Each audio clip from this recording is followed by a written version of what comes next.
pagsisisi sa panahon ito at tanggapin ang pagbatay.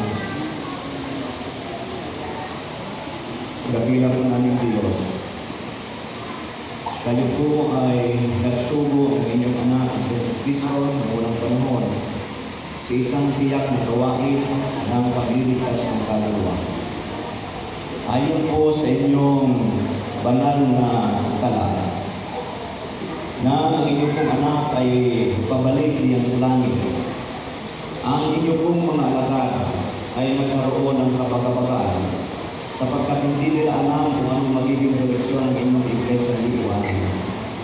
Subalit, ang inyong pong anak ay nagputos sa kanila na kung papaano siya ay inutusan ninyo na magligtas ng kaluluwa, ganon din naman sila ang magliligtas ng kaluluwa. Pinagkaliwala po ninyo, aming Ama, ang gawa nito sa inyong iglesia. At narito po ang inyong mga pinili na mamumuna sa gawain iyan. Kaya ngayon po, aming Ama, amin pong buong kapakumbabaan ay hinihiling sa inyo. Inyo pong pagtibayin ang pagkatawag sa kanila at gawing makapangyarihan ang kanilang paglilingkod.